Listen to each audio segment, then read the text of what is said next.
दोस्तों, इंसान बच्चों को बड़े ही नाजों से पालता है। ईश्वर से कामना करता है कि उसे पुत्र एवं पुत्री की प्राप्ति हो, वो बच्चे जो जाकर आगे जीवन में उनका सहारा बने। लेकिन आजकल समाज में क्या चल रहा है, इस चीज पर प्रकाश डालती है आज की ये कहानी। तो चलिए फिर कहानी की ओर आगे बढ़ते हैं। 75 साल के मदन लाल जी अपने कमरे में गुपचुप और गुमसुम से बैठे थे और बिस्तर पर पड़ी उनकी जीवन संगिनी कमला जी को निहार रहे थे। वह कमला जी जो अस्थमा और दमा की बीमारी से परेशान थी। स्यों को आज वे बड़ा ही बेबस से महसूस कर रहे थे और उससे भी ज्यादा उनको लाचारी महसूस हो रही थी अपनों के द्वारा सताए जाने की। डायबिटीज की बीमारी से उनकी जंग तो जारी थी, परंतु आज वो अपनों का सामना कैसा करें ये उनको समझ ही नहीं आ रहा था।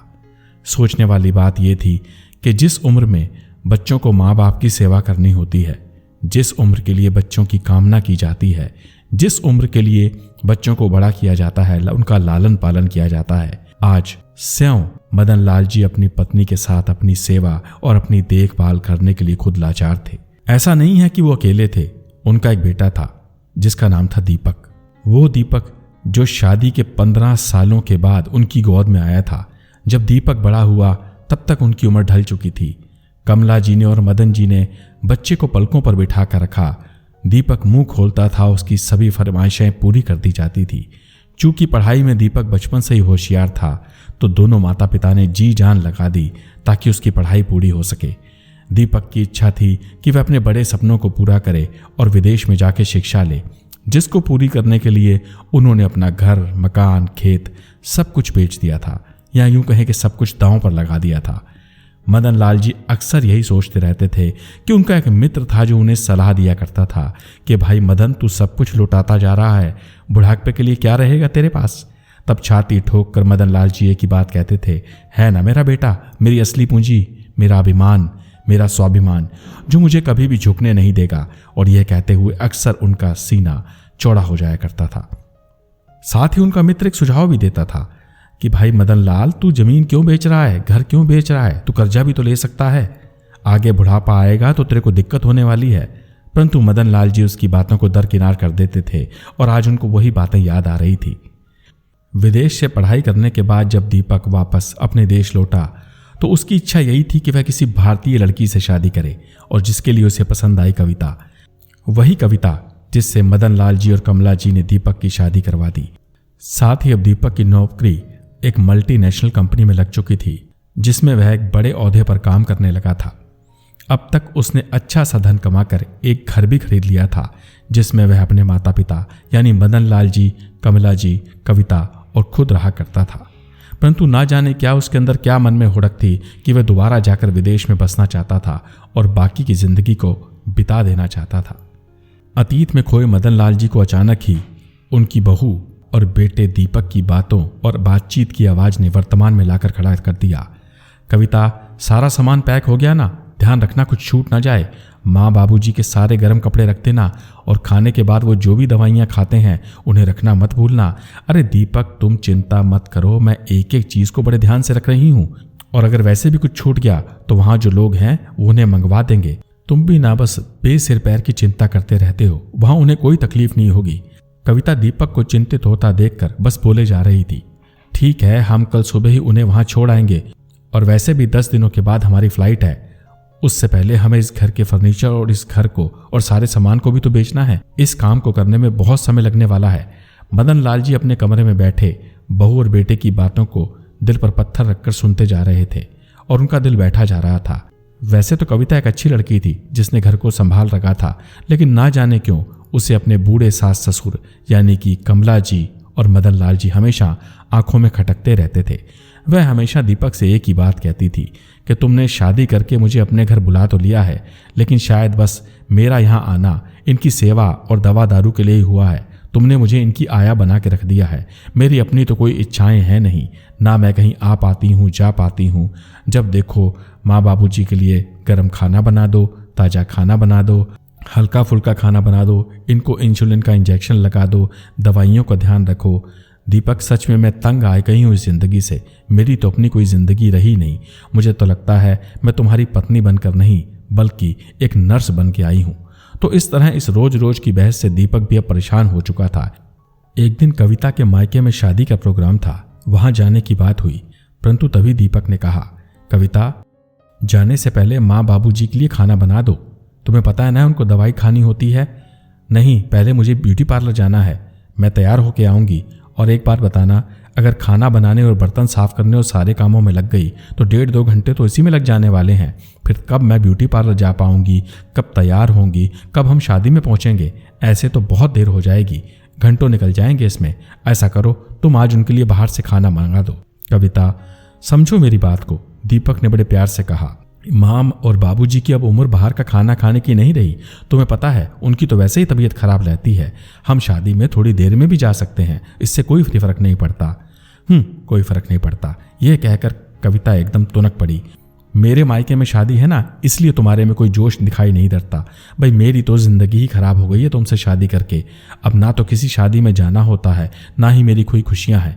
मुझे तो समझ नहीं आता कि मैं कर क्या रही हूँ। आज मेरे घर में शादी है, जाना है, तो तुम्हें खाना नजर आ रहा है। अब बताओ मैं क्या करूँ? तो बस इस तरह ये बात बढ़ती चली गई और दीपक और कविता में एकदम लड़ाई जैसा माहौल बन गया। ये सारी बातों को मदन लाल जी और कमला जी दूसरे कमरे में बैठे चुपचाप सुन रहे थे। परंतु कितनी बुरी बात होती है ना कि आदमी बुढ़ापे में आकर इतना लाचार हो जाता है कि अपने बच्चों को कुछ कह भी नहीं पाता, कुछ समझा भी नहीं पाता। और उस दिन बस कविता ने तो चंडालिनी का रूप धारण कर लिया और वो रूठ कर बैठ गई। पूरे घर में सन्नाटा पसरा रहा। कविता ने ना तो कोई खाना बनाया और ना ही खाया। दीपक उसे मनाता रहा, परंतु वो कहाँ मानने वाली थी। अंततः वह तुनक कर बोल पड़ी, तो तुम ऐसा क्यों नहीं करते? माँ और बाबूजी को वृद्धाश्रम में क्यों नहीं छोड़ाते? वह गुस्से से बोलती जा रही थी। दीपक और भड़क गया। ये तुम क्या कह रही हो? क्या तुम्हें नहीं पता कि मैं ही उनका एकमात्र सहारा हूँ? वो लोग बूढ़े हैं, बीमार हैं, लाचार हैं, और तुम मुझे उन्हें छोड़ने के लिए कह रही हो? भला ऐसा कौन सा बेटा होगा? समाज, पड़ोसी, रिश्तेदार, ये दुनिया क्या कहेगी? हाँ, तुम्हें तो दुनिया, रिश्तेदारों और समाज की पड़ी है, पड़ोसियों की बड़ी चिंता है। परंतु जिसको तुम ब्याह कर लाए हो, जिससे तुमने शादी की है, क्या उसके बारे में कभी तुमने सोचा है? कभी मुझे घुमाने ले गए हो? कभी मुझे सिनेमा दिखाने ले गए हो? कभी कुछ बाहर जाकर खिलाया है? कभी घुमाया है, फिलाया है? अब तो मुझे बर्दाश्त की हद हो गई है। मुझसे अब ये बर्दाश्त नहीं होता।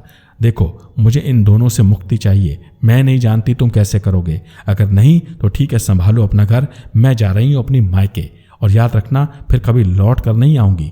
कविता की बातें सुनकर दीपक एकदम चुप हो गया। वह स्तब्ध रह गया। उससे कुछ कहते ही नहीं बन रहा था। और हाँ, तुम एक काम और क्यों नहीं करते? तुम विदेश में नौकरी क्यों नहीं ढूंढ लेते? तुम्हें वहां नौकरी मिल जाएगी तो हम दोनों वहां चले जाएंगे। तब तक हम दोनों इनके रहने के लिए दूसरा इंतजाम कर देंगे। कविता अपनी बातों को बताते हुए लगभग एक जहरीली सी मुस्कान के साथ मुस्कुरा रही थी। अगले दिन हमेशा की तरह दीपक अपने ऑफिस चला गया। फिर उसको एक मेल आया जिसे चेक करके उसकी आंखों में एक विशेष चमक आ गई। वह लगभग खुशी से झूमने लगा, क्योंकि उसकी विदेश में नौकरी जो लग गई थी। कंपनी वाले उसे एक अच्छे पैकेज के साथ विदेश भेजने को तैयार थे। फोन करके दीपक ने कविता को सारी खुशखबरी बता दी और उसका चेहरा भी यह सुनकर खिल उठा। वह सोचकर खुश थी कि चलो, अब इस सास ससुर की सेवा से मुक्ति मिलेगी। अब मेरा नया जीवन और स्वतंत्रता प्राप्त होगी। शाम को जब दीपक अपनी नौकरी की खुशखबरी और मिठाई के डब्बे के साथ घर पहुंचा तो वह माँ बाबूजी के कमरे की ओर गया। देखा कि पिताजी कमरे में नहीं थे, शायद बाथरूम गए होंगे। माँ जोर जोर से खांस रही थी। तभी उन्होंने उठकर बोतल से गिलास में पानी डालने की कोशिश की, परंतु कमजोरी और बुढ़ापे के चलते उनके अक्सर हाथ कांपते थे। तो आधा पानी गिलास में गिरा और आधा उनके कपड़ों पर गिर गया। दीपक जानता था कि माँ के साथ अक्सर ऐसा होता है और उन्हें बहुत जोर की खांसी भी आ रही थी। अंततः उससे नहीं रहा गया तो वह मन में ही मन सोचने लगा कि क्यों ना माँ को अभी ये बात बताना ठीक नहीं रहेगा। तो उसने बात बदलते हुए माँ से कहा, माँ, अगर इतनी ही दिक्कत थी तो कविता को बोल देती, वो तुम्हें पानी गर्म करके ला देती, तुम उसको पी लेती, तुम्हारी खांसी ठीक हो जाती। जिस पर कमला जी ने कहा, बेटा, वो तो पहले ही हमसे गुस्से में आग बबूला रहती है। अगर मैं उससे गर्म पानी मांग लेती तो ना जाने उसका पारा कहाँ तक चढ़ जाता।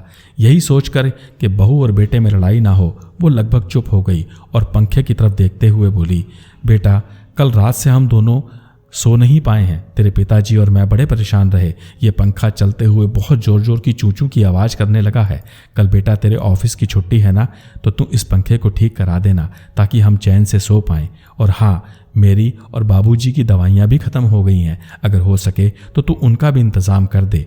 माँ की ऐसी बातें सुनकर अब दीपक बिल्कुल भी समझ नहीं पा रहा था कि वह विदेश जाने और नौकरी की खुशखबरी माँ को दे या चुप हो जाए।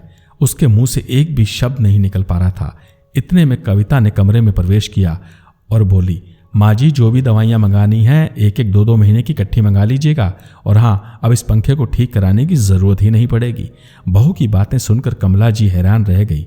प्रश्न भरी नज़रों से वह दीपक के मुंह की ओर देखने लगी कि ये आखिर चल क्या रहा है और वो क्या कह रहे हैं। इस पर कविता ने टेढ़ा सा मुंह बनाते हुए कहा, क्यों दीपक, तुमने मम्मी को बताया नहीं कि तुम्हारी विदेश में कचरी सी नौकरी लग गई है? अपनी बहू की बातों को सुनकर कमला जी सन रह गई। मदन लाल जी बाहर दरवाजे पर खड़े एकदम जड़ हो गए। अब उनकी आंखों में खुशी के आंसू भी थे और गम के भी, क्योंकि वे अपने बेटे की प्रगति को देखकर खुश भी थे तो दूसरी ओर उन्हें कुछ गम भी सताने लगा था। मन को दबाए हुए उन्होंने अपने बेटे को ढेरों आशीर्वाद दिया और कहा कि बेटा तुम विदेश जा रहे हो, ये तो बहुत अच्छी बात है। तुम दोनों विदेश जाना चाहते हो, परंतु हम तो इसी घर में रहने वाले हैं। तो बहू ने ऐसा क्यों कहा कि अब पंखा ठीक कराने की जरूरत नहीं पड़ेगी? उनकी बात सुनकर कमला जी बोली, अरे आप भी कमाल करते हैं, जो बेटा बहू दोनों हमारे बिना रह नहीं पाते, जब विदेश जा रहे हैं तो क्या हमें वो छोड़ के जाएंगे? हमारा इकलौता बेटा है, हमारा सहारा है, वह हमें साथ लेके जाएगा। शायद इसीलिए बहू ने ऐसा कहा होगा। परंतु दीपक के मुंह से तो शब्द ही नहीं फूट रहे थे। उधर शायद मदन लाल जी अपने बेटे और बहू की चुप्पी और आंखों में होती बातचीत को दिमाग लगाकर समझ गए थे कि इनके दिमाग में आखिर चल क्या रहा है। तब भी दीपक ने लगभग झिझकते और हकलाते हुए कहने की कोशिश की, परंतु कविता ने बात को बीच में ही काट दिया। अरे तो इसमें घबराने वाली क्या बात है? साफ साफ बता दीजिए ना इन दोनों को कि अब ये वृद्धाश्रम में रहने वाले हैं। ये बात सुनकर कमला जी और मदन जी को एक बहुत जोर का झटका लगा। कमला जी को लगा जैसे उनका शरीर वहीं पर और प्राण उससे निकल गए हैं। उनका मन कर रहा था कि वह चीख चीख कर रो पड़ें और जोर से अपने मन की बात कहें, परंतु वह अपने बेटे और बहू की खुशियों के रंग में भंग नहीं डालना चाहती थी, इसलिए चुप रह गई। मदन लाल जी ने भी कमला के कंधे पर हाथ रख उन्हें धीरज बंधाया और चुप रहने को कहा, और फिर लगभग अपने निकलते हुए आंसुओं को छुपाते हुए रूधे स्वर से बोले, बेटे अगर आप दोनों विदेश जा रहे हो तो हमें वृद्धाश्रम भेजने की क्या जरूरत है? हम इसी घर में जैसे तैसे रह लेंगे। मैं अभी इतना सक्षम हूं मेरे बेटे कि मैं आपकी माँ का ध्यान रख सकता हूँ, लेकिन पिताजी वहाँ जाने के लिए तो हमें इस मकान को बेचना पड़ेगा ना, क्योंकि विदेश में छोटे से मकान भी किराए पर बहुत महंगे मिलते हैं, और अगर हम अपना मकान खरीदेंगे तो भी हमें बहुत छोटा सा मिलेगा।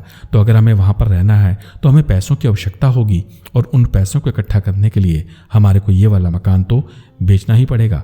लेकिन आप चिंता मत करिएगा, हमने आपकी जिम्मेदारी ली है, हमने आपका सारा इंतजाम कर दिया अच्छे से, आपको कोई भी किसी चीज़ की तकलीफ नहीं होगी। और इतना कहकर कविता और दीपक दोनों कमरे से बाहर चले गए।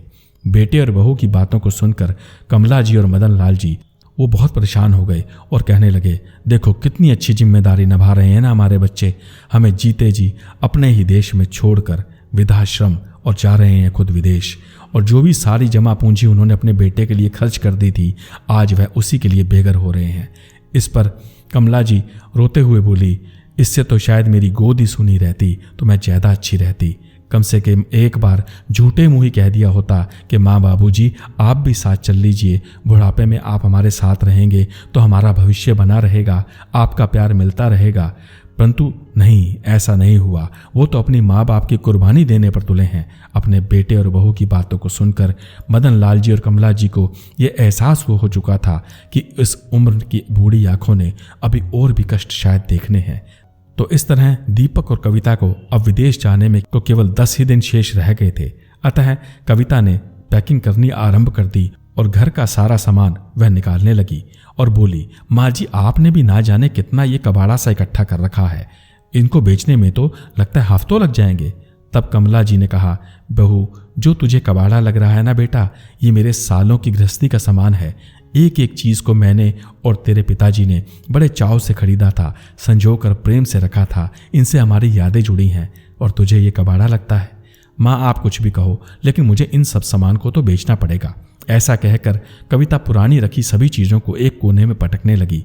उधर दीपक ने भी मकान को बेचने पर लगा दिया और 2 ही दिन में उसे एक अच्छा खरीदार भी मिल गया। दूसरी ओर वह अपने माँ और बाबूजी को वृद्धाश्रम भेजने की पूरी तैयारी भी कर चुका था। कविता ने सारा सामान पैक कर दिया। जाते समय कमला जी के दिल में दर्द और पीड़ा भर भर के थी। वह नम आंखों से, ऑलमोस्ट डबडबाती आंखों से उस घर को देख रही थी जिसमें उन्होंने इतने साल बिताए थे। उधर मदन लाल जी सोचने लगे, ऐसी उम्मीद तो उन्हें अपने बेटे से कभी नहीं थी, जिसने अपने माँ बाप के बारे में एक पल के लिए भी नहीं सोचा और उन्हें बेसहारा होने की कगार पर लाकर खड़ा कर दिया। क्या बुढ़ापा आने पर इंसान बेकार हो जाता है कि जब चाहे उसे कहीं भी एक पुराने सामान की तरह उठाकर पटक दो, चाहे वह कई घर का खाली कोना हो, वृद्धाश्रम हो, सड़क हो, मंदिर हो या कोई और जगह। गाड़ी में बैठते हुए वृद्धाश्रम को जाते हुए कमला जी और उसके पति मदन लाल दोनों इसी बात को सोच रहे थे और कमला जी मदन लाल जी के मुंह की ओर देखते जा रही थी। उनके चेहरे पर होती उथल पुथल और उनके मन के विचार दोनों मेल नहीं खा रहे थे। उनके मन में क्या चल रहा था ये कमला जी से अधिक कोई नहीं जान सकता था, क्योंकि वह मदन लाल जी की अर्धांगिनी जो थी। इतने में उनके विचारों की श्रृंखला को भंग करते हुए दीपक ने थोड़ी देर में आवाज दी, माँ बाबूजी उतर जाइए, वृद्धाश्रम आ चुका है। अपनी बेबसी को दिल के कोने में छिपाकर वह दंपत्ति बिना अपने बेटे और बहू की ओर देखे चुपचाप वृद्धाश्रम की ओर चले गए। घर लौटकर दीपक ने मकान बेचने के लिए अलमारी से कागजात निकालने तथा अन्य चीजों के लिए जब अलमारी को खोला तो कविता की दूसरी कमरे से आवाज आई, अरे सुनिए ना, बाबूजी का एक संदूक तो रह ही गया। हद है, बरसों पुराने सामान को भी ये ताला लगा कर रखते हैं। देखो ना, तुम्हारी माँ का भी एक संदूक पड़ा है, इसमें उन्होंने ताला लगा कर रखा है। ताला तोड़कर देखा तो दीपक ने संदूक के अंदर वो पाया जिसको देखकर उसके पैरों के नीचे से जमीन निकल गई। उसका सिर घूमने लगा, उसकी लगाम मानो आंखों के आगे अंधेरा छा जाएगा। संदूक में रखे हुए थे छोटे छोटे वो खिलौने जिनको खरीदने के लिए ना जाने बचपन में कितनी बार उसने पैर पटके थे, और पिताजी ने जैसे तैसे करके इतने महंगे खिलौनों को ओवर टाइम कर करके पैसे इकट्ठे कर करके दीपक को ला कर दिया था। दीपक की आंखों से लगभग आंसू टपकने लगे थे। फिर उसने हिम्मत करके माताजी वाले बक्से को ताले को तोड़ा और कांपते हाथों से उस बक्से को खोला तो उसके अंदर से उन्हें एक तस्वीर मिली। ये वो तस्वीर थी जो उसने स्कूल के समय में ड्राइंग की तरह बनाई थी, जिसमें उसने अपने आप को माँ बाबूजी का हाथ थामते हुए दिखाया था और वह कहता था छोटे हुए कि माँ, पिताजी, मैं आपसे वादा करता हूँ कि मैं उम्र भर आपका इसी तरह हाथ थामे रखूँगा, आपके साथ रहूँगा। और सबसे नीचे था एक कागज का थैला। जब उसने उसको खोल कर देखा तो बस उसे तो लगा जैसे कि उसे मूर्छा आ जाएगी। कागज लगभग उसके हाथ से नीचे गिर पड़े। कविता भाग कर आई और उसने कागजों को उठा लिया और जब पढ़कर देखा तो कविता के दिमाग की नसें भी फटने लगी। अरे ये क्या, इसमें ये क्या लिखा है? तो दोस्तों, आप भी जानना चाहते होंगे कि आखिर उस कागज में क्या लिखा था। उस कागज में लिखा था कि मदन लाल जी और कमला जी ने दीपक को एक अनाथ आश्रम से गोद लिया था। दीपक की तो हैरानी का ठिकाना न था। वह बहुत जोर से चिल्लाया, मैं बहुत बड़ा गुनाहगार हूँ, लानत है मुझ पर, मेरे जीवन पर, कि मैंने अपनी माँ बाप की खुशियों, उनके बुढ़ापे और जब मुझे उनकी सेवा करनी चाहिए थी तो मैंने उनकी छाँव में आग लगा दी। मैंने उनका तिरस्कार किया। मेरे जैसा नीच इंसान इस दुनिया में कोई नहीं होगा जो उनको वृद्धाश्रम में छोड़ आया। मैं खुद अब जीवन में कभी भी उनसे नजरें मिलाने के काबिल नहीं रहा हूँ।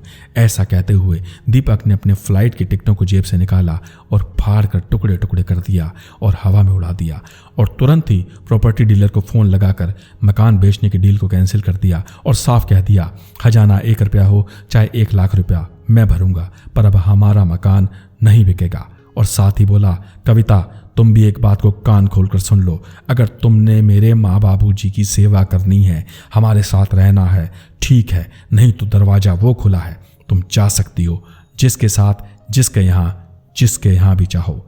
मेरे को इससे कोई लेना देना नहीं कि तुम क्या सोचती हो। तो इस तरह अब कविता चुपचाप सन्न होकर दीपक के चेहरे को देख रही थी और दीपक जा रहा था वृद्धाश्रम अपने माता पिता को लेने के लिए, अपनी भूल को सुधारने के लिए। दोस्तों, यही आजकल जीवन की कहानी है। आपको ये कहानी कैसी लगी हो कृपया ज़रूर बताइएगा। चैनल को सब्सक्राइब करिएगा और कहानी को समाज में अधिकाधिक साझा करिएगा ताकि कोई भी दीपक दुनिया में, जीवन में किसी और मदन लाल जी या कमला जी को दुखी ना कर सके। ध्यान रखिएगा, कड़वी सच्चाई है, माने या ना माने ये मैं आप पे छोड़ता हूँ।